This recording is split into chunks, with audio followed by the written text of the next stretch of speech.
Yeah, absolutely. I think so. I'm going to come at this from a slightly different perspective from what you've seen today. You've seen lots of big companies with quite big teams, quite established, quite mature businesses talking about sales enablement. I don't really come from that world. I've done a bit in the sort of enterprise space, and you'll see that in a minute. But primarily, I focus on the sort of startup world, and that's my comfort zone. And I'm currently sort of heading up both sales operations and sales enablement. So again, I think different to a lot of what we've seen today. We've heard a lot of people talk about dedicated sales enablement teams. I don't have that. I've got a team of like the 6 people, and we run sales operations and sales enablement globally. So I'm going to talk a little bit about why should a startup invest in sales enablement. For those of you that don't know, so Go Cardless, just to give some context, we are a small but fast-growing London-based company. We supply, we sort of sell a recurring payments platform. So we're the first company out there to enable customers to take recurring payments completely borderless. So it doesn't matter what country you're in, you can collect that currency in a single bank account. So we're taking the pain away from our customers in terms of how they collect their payments. So just to set the scene and tell you a little bit about who I am, what I do, where I've come from, to give you context for the rest of the presentation. So I'm a salesperson. I would always describe myself as a salesperson. I spent 10 years selling. I've done everything from cold calling on a commission-only job from a Yellow Pages, making around 300 calls a day, and I didn't even have a CRM system. I got a ream of paper every day to work from, through to managing sort of big strategic accounts, generating tens of millions of pounds of revenue per year. But the last 8 years, probably the most exciting for me, and that's been working with sales operations and sales enablement. And I did a stint of sort of 2 years in product marketing, running a team across Europe. And at that stage, I didn't even really know what sales ops or enablement was. But I soon learned, and I learned pretty quickly when all of a sudden my managing director said, "Do you want to come and work in sales ops and enablement?" And I had to go onto the internet and research it and find out what it was before I accepted the job. But and anyway, and I think what we're going to talk about today is designing, deploying, and what I've done from a sales ops and enablement perspective in 2 hypergrowth startups, slightly different sizes, but fast-paced, fast-growing companies. And yeah, so currently working at Go Cardless, worked at Xero. So I was sort of employee 80 in the UK. I'll talk a little bit about what we had there. Worked with Werner, who you saw earlier at Sage. And prior to that, I spent 7 years at RS Components, so a big corporate company, but left there and moved into the SaaS space. So before we start, I wanted to just talk about a quote. It's not from anyone like Mandela or anyone like that at all, but someone called Mark Cuban. And if you don't know him, really, really successful businessman from the US. You may recognize him from Shark Tank. Done pretty well for himself. He's got a sort of reported net worth of 4.1 billion. And he says, sales cures all. There's never been a business that's succeeded without sales. And for me, that's massively important because I've worked with sales-led companies, product-led, marketing-led, and even finance-led companies. And the amount of conversations I have with our VP of product, and he's like, it's the best product, it's just going to sell itself. And it doesn't. It's a great product, but you still need salespeople. So if a company's not going to succeed without sales, why wouldn't you invest in a function that is going to support and make sales better? So a couple of points we're going to cover today. So a bit about sales ops and enablement to me. What are the challenges that a startup faces from a sales perspective? I'm only going to cover a couple. There's a lot more we could talk about. How does sales enablement address these? And then moving on to sales enablement within a startup. What is the difference in a startup compared to an enterprise? And then sort of finishing with, is sales enablement an option?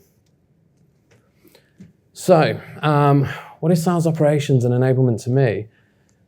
I don't know if anyone's aware of a V2 MOM, right? It's something that Salesforce came up with. It's your vision, it's your values, it's your method, your obstacles, and your measurement. And we stole that, and we use that internally. And that top sentence there is my sort of sales operations and enablement sort of vision. That's what we want to do. So we want to proactively create the conditions where more deals that are more profitable with better customers are the natural result. So everything we try to do should hopefully take us in that direction. And then just to sort of split out what I view as sales ops and sales enablement, how we carve it up in Go Cardless. So sales ops, by the nature of the title, is more tactical. It's a function that is there to help sales run smoothly. They manage the tech stack. We report on the overall efforts of the business. I think Quota, obviously a big part of it. Planning and process. What is our planning process? How do we manage our headcount? What's our org design look like? But obviously I've got commission there, and we spoke about commission earlier and the fact that commission should absolutely be a sales enablement task. And sales enablement are heavily involved in this and actually are responsible for designing the strategy for commission, but they're not responsible for the management and the ongoing data of that. And then sales enablement, for me, it's very much an overarching strategy. It's about how do we drive sales, marketing, and in our world, we have a customer organization, which is our onboarding, customer success, renewals, account management. It's about how do we bring all of those together and have one strategy. And then we own the content strategy from a sales perspective. That doesn't mean we tell marketing what to do, but it does mean that the content that a salesperson would use throughout a customer buying journey is owned. The strategy is owned within sales enablement.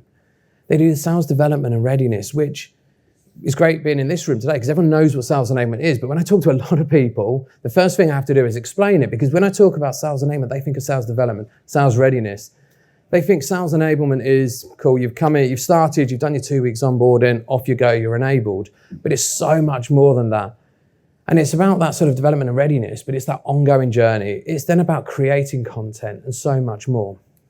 I hope that actually that everyone in the room sitting there nodding and thinking that's about right, and it sort of sits well with them, but that's certainly how we see it and how we run it at GoCardless. Scott used the same definition as me earlier, and I was a bit annoyed when I saw that, so I was like, bloody hell, I've got that one. My question is, Scott, did you read the full 27-page document that Forrester wrote on this? Because when I was at RS Components and I was a sales rep and I moved into product marketing, and like I said, my MD came over and said, do you want to come and join Sales Ops and Enablement? I had no idea what it was. So you go into Google and it's like, what is Sales Ops? What is Sales Enablement? I found this 27-page sort of document from Forrester. I read this definition. Got to be, I didn't read all of the document. It was quite tough reading, but I read some of it, but read this definition, and even that was really quite wordy and confusing. So for me, I sort of broke it into 3 things. And it was about being strategic and ongoing. And this comes back to my point earlier. Sales enablement isn't just 2 weeks onboarding. It isn't, I've done a 1-day training session. It's so much more than that. So it cannot be tactical. It has to be strategic. It has to be ongoing. It just never stops. And then the second point is about all client-facing employees. And for me, when I talk about all client-facing, even though marketing isn't necessarily picking up the phone or visiting someone face-to-face, I bring them into that camp as well. Because anyone that's engaging with a customer should go through the sales enablement program. Anyone that's engaging, whether it's through an email, whether it's through an event, a conference, right the way through to post-sales, and we've done onboarding. We've spoken about their renewal, how are we going to unlock and take more share of wallet? Absolutely, everyone that talks to a customer is covered by sales enablement. And then it's about consistently and systematically having a valuable conversation. And for me, this is where sales enablement leverages technology. We talk about the CRM, we talk about the process, we talk about automation, we talk about serving up the right content at the right time to take the conversation to the outcome where we want it to be.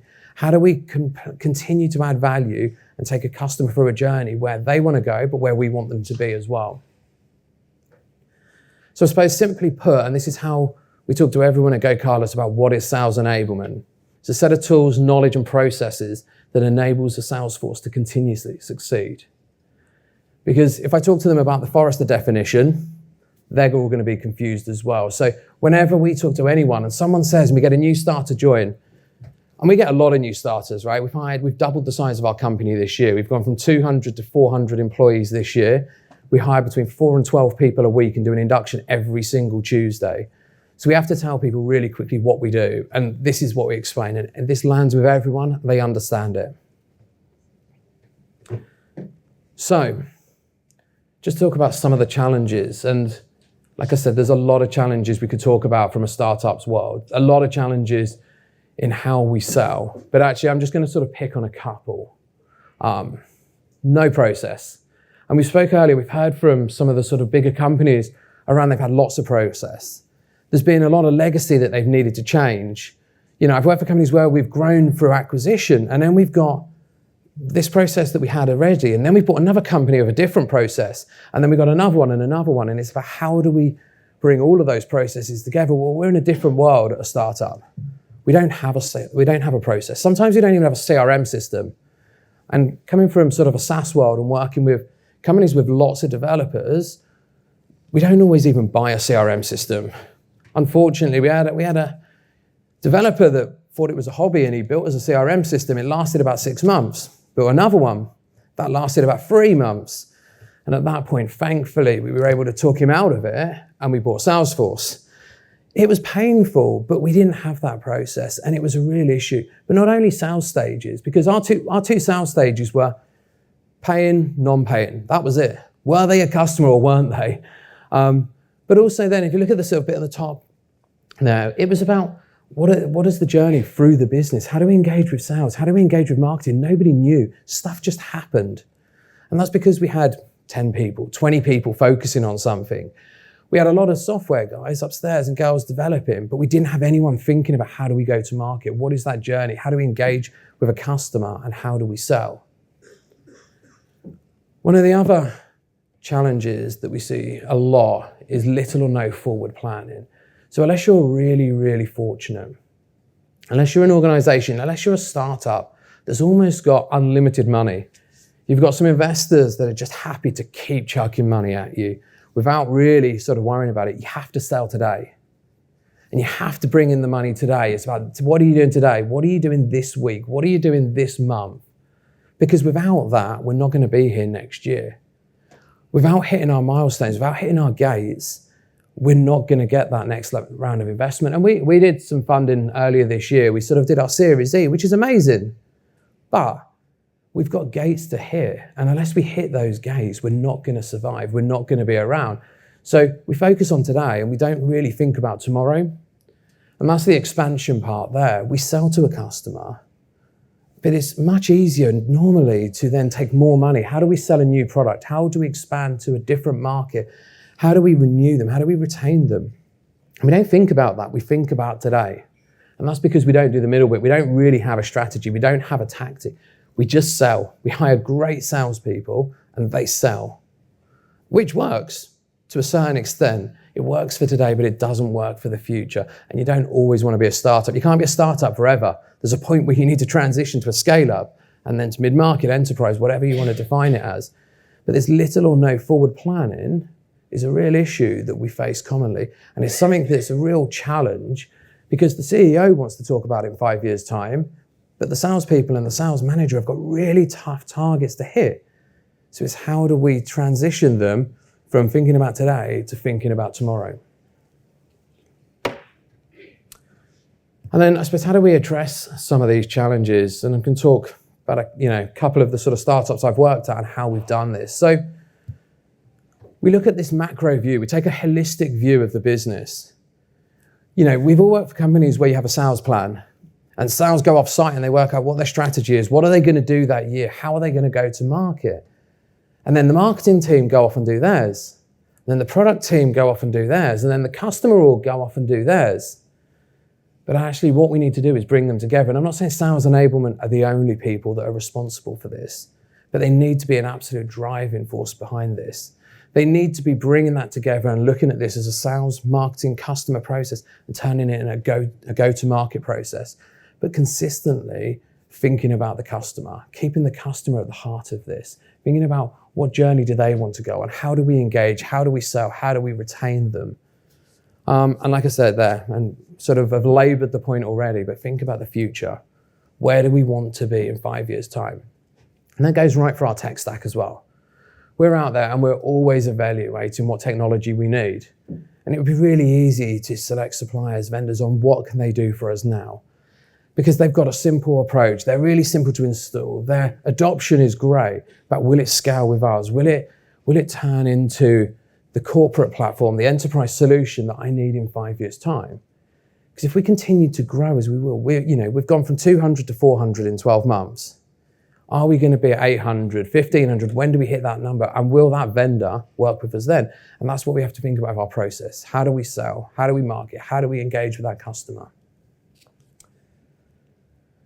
And then there's something I call an integrated contact strategy. And this comes back to that alignment, and that comes back to sales enablement, working cross-functionally across the business to bring everything together. And it starts with the planning. So as I already said, sales go off-site and do their planning, so do marketing. But what we need to do is bring that together as one plan, thinking about the company, thinking about marketing, sales, onboarding, customer success, thinking about absolutely everyone. So we know what our plan is, we know what we're going to do, and then how do we communicate that? What is the content we deliver? What is our communication and content strategy? And we look at this a lot internally. So we have a long-term integrated plan. We know where we're going to be. We know where we want to be in 5 years' time. Through sales enablement, through product marketing, through other functions within the business, we have an aligned go-to-market strategy. We then have a go-to-market content strategy. So that's the output of the integrated planning. That's about us knowing how do we want to talk to somebody. And that then gives us this right content, the right message, the right customer at the right time.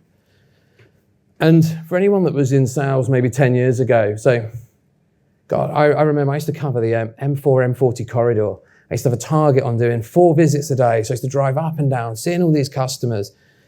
And it was, I'm showing my age slightly here, but it was before when we had all of these SaaS platforms and everything spoke and I could access it on my mobile phone. We didn't have that. We had a perpetual license CRM system that was really clunky. We were just implementing a marketing automation system. We didn't talk to our CRM. And actually most of our marketing was post. We used to send out flyer after flyer.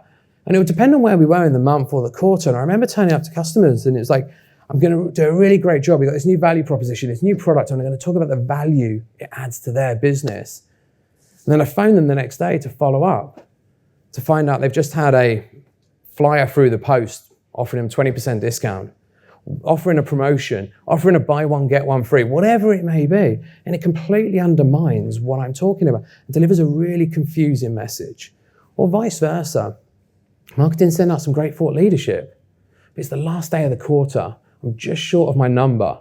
So I pick up the phone and do almost anything I can to get a deal over the line.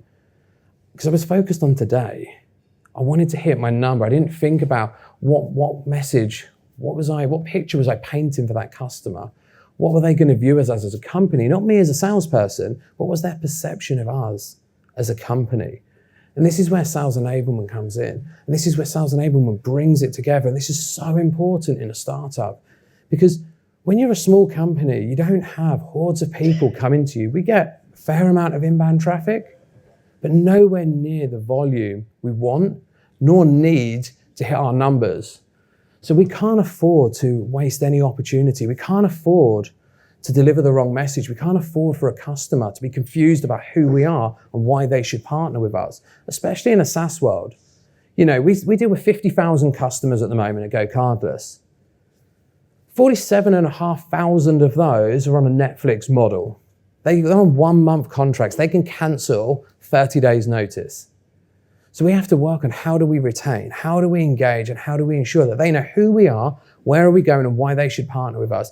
And that's where the salesperson, that's where marketing, that's where the product and everything has to be aligned and deliver one message. And that's a really, really important function for us at Go Cardless. So how does sales enablement grow within a startup? It's not a mistake with the slide, it's meant to look like that. Right? So sales enablement, it would be amazing to say that every startup invested in sales enablement, but they don't. If you've got 2 salespeople, 3 salespeople, you probably can't afford to hire a sales enablement manager. But you can't afford to hire someone to focus on your technology. But I think as long as you've got someone that focuses on it, it's a part of their job. It's on their agenda. They know about it. They understand it. And that's exactly where we've came from. Thankfully, our CRO, when we hired him, sales enablement was something that he was really passionate about. He'd been around, he worked at Salesforce and lots of other big companies previously where sales enablement was really important. So he joined us and he was building out a sales team, but every step of the way he was considering enablement. He was considering content. He was considering the process, considering the journey. He was considering what we needed for the future. Unfortunately, he didn't have the budget to hire anyone at that point. But a little bit later, he got some budget. Did he hire a sales enablement manager? No. What he hired was someone that was a bit of a generalist, someone that could do a bit of onboarding, someone that could bring some content to life, someone that could do some Salesforce admin work, someone that could work a spreadsheet and do a bit of analysis for him. But the important thing was that sales enablement sort of thread kept going, and we continued to invest in it. And I think that continues to grow, right? Until you have a team. And, we've got the blue person at the top that's our sales enablement manager. We've got the green people that sit in sales ops and enablement, and they're not dedicated to sales enablement, some of them. They have a split role between sales ops, sales enablement, and other functions. But I think the really important thing for me, and especially in a startup, is these people in grey here, because they're not sat in sales enablement. They're product marketing. They're in L&D, they're in HR, they're in product, they're in finance, wherever they are. And it's about pulling everybody together behind that strategy. So I think as long as you start with a strategy, as long as you then keep the focus and continue that focus to grow, I mean, if you build a team and it then scales with the business, that's, you're starting well. It's just important that everyone in a startup understands what sales enablement is and why it's important. So I think just a couple of things to sort of finish on. Does it differ in an enterprise? And I thought about this long and hard, and having worked at both startups and enterprises, I couldn't really think about any difference in what they're trying to achieve. So, just a few of the points. The output's the same, right? It's content. It's about marketers that can act on performance data, salespeople that can act on performance data. It's the ability to leverage technology. It's that cross-functional go-to-market alignment. And that doesn't matter whether you're in a 10, 20-person company or in a 13, 14,000-person company. That is the same. But I think what the difference is here is the approach. It's the agility. It's the fact that we don't have a lot of the legacy. We don't have some of the issues that potentially exist in an enterprise. We need to hire different people because we're not focusing on evolution. We're not taking a sales process that's there. We're not taking something that's been in existence, everyone understands it, and work out how do we improve it? How do we make it more efficient? We're looking for a different type of person that's prepared to sort of put their hand up and say, this is how we're going to do it. We're looking for someone that's going to design it from the outset. We're looking for someone that is bold enough to go up against the product team, go up against the marketing team and say, this is what we're going to do, and actually create it from little or nothing.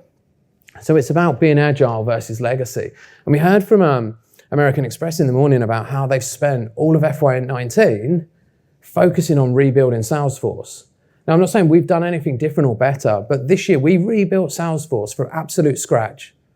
And we did it in 12 weeks, deployed it globally, and we've got like over a 95% adoption rate. And we were able to do that because we didn't have a lot of the legacy. We didn't have hordes and hordes of stakeholders globally. There's some real benefits to having sales enablement in a startup.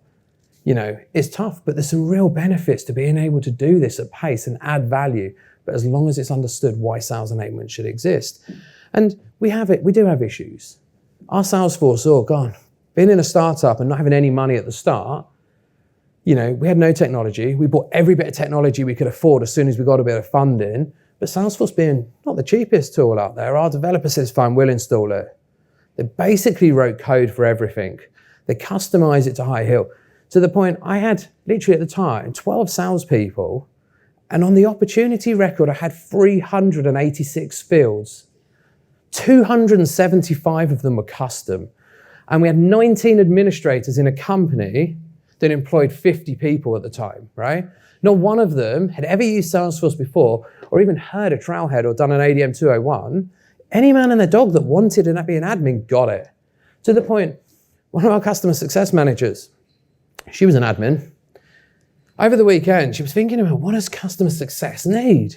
So she came in and created 60 mandatory fields on the opportunity field because she needed that to enable customer success to be really successful.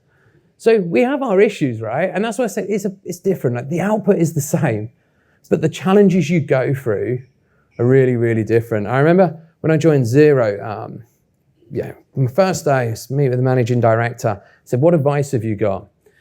He said, Xero runs really, really fast. If you want to be successful, you've got to run faster. And I'm thinking, shit, I've only been here one day, and I've already got to think about how do I run faster than a hyper-growth company. But that's something that's actually stuck with me and really, really important. As startups do move fast, And sales enablement has to stay one step ahead. So just to close really, is sales enablement an option for a startup? And I suppose it depends if any of these sound familiar. Are you in a high growth phase? Do you want to be? Are your new sales reps taking longer to ramp? For us, we have different ramp times, whether it's SB, mid-market, enterprise. I've got my enterprise reps that are not fully productive and hitting a fully ramped quota until 9 months. Quite frankly, that's not acceptable, and we need to bring that down. How much of their time are they spending on non-value add tasks? How much of their time are they not closing deals or progressing a deal to the next level? Do you need to increase a rep's quota? So this comes back to the productivity we spoke about earlier. And in the SaaS world, there's this sort of magical number everyone talks about where quota should be 4 to 6x your OTE.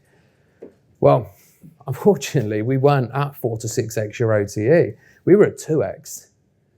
And it was like, how do we get to 6x? How do we be best in class? But how do I do that without just chucking their quota up and pissing everyone off and they quit? Because then I've got a different problem to deal with.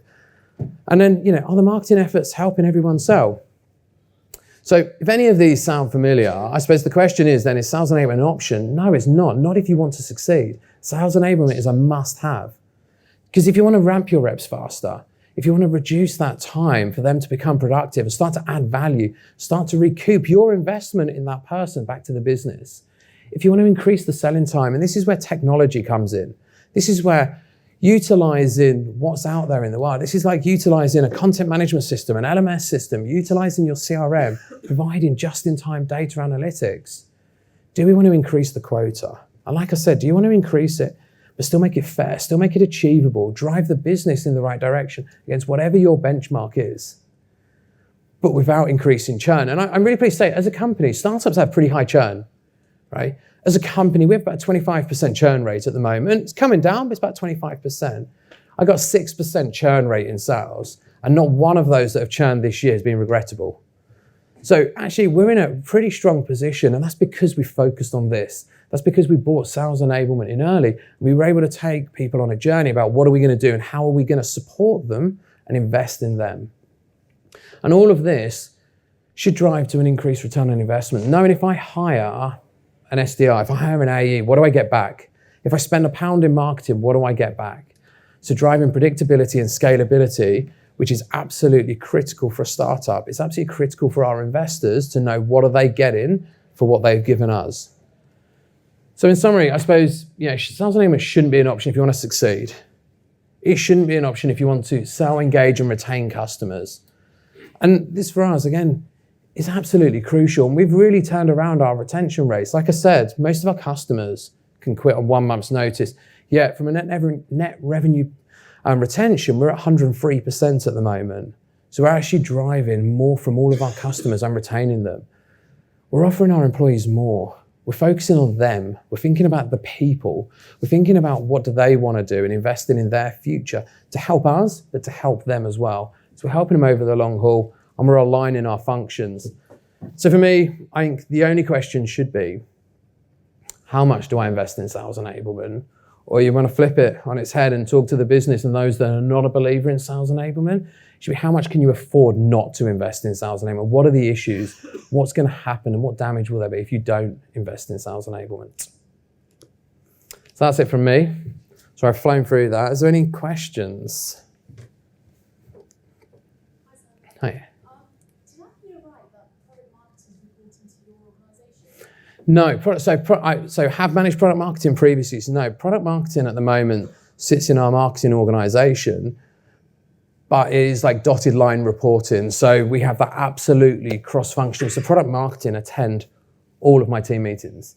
Product marketing are absolutely integral in everything that we do. We can't succeed without them, and they can't succeed without us as well.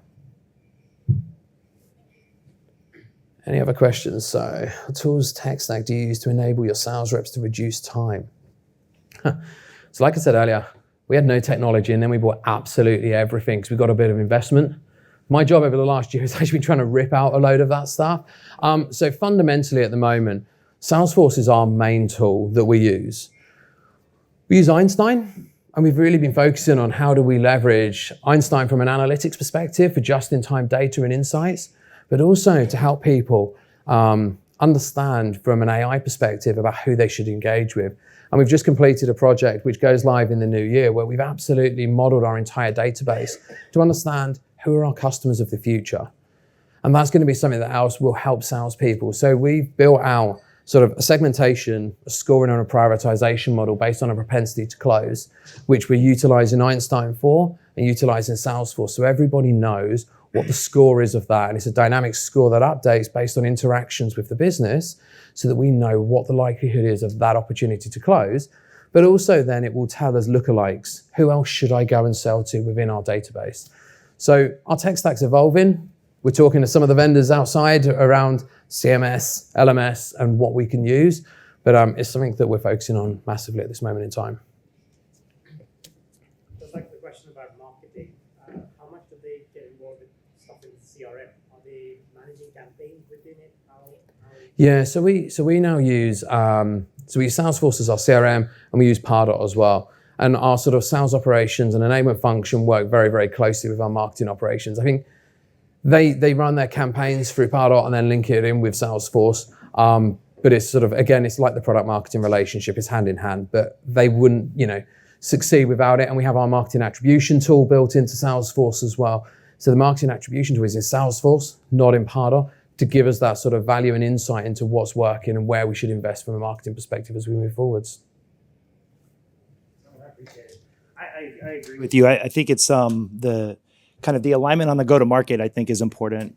We do a lot of testing for net new product in our innovation labs, and I've worked with startups a lot as well. And what I find interesting is, from an enablement perspective, having a consistent kind of go-to-market, also documenting the sales process. You're not going to force one or two salespeople to document their process, but understanding the steps that they follow and the quality at which they're able to execute those steps allow you to test your market messaging, right? So it becomes really important just to go ahead and get that documented from my perspective, right? Especially if you're trying to test a new market or test a new vertical. That's really important. So for us, we were London-based, and it was really easy when everyone's in the same office. Yeah. In the last year, we've opened Paris, Munich, Melbourne, and San Francisco. Only small clusters of people, like 5, 10 people in each of those markets. But that's when enablement becomes really tough, and that's where you need to leverage process, data, technology to actually offer that consistent enablement journey. Yeah, because if you can't hold some variables constant, how the hell do you test your message? Or if you're solid on your message, then you're auditing your sales teams. I mean, that's kind of the way that we do it. I think it's important. Thank you so much. Perfect, thank you.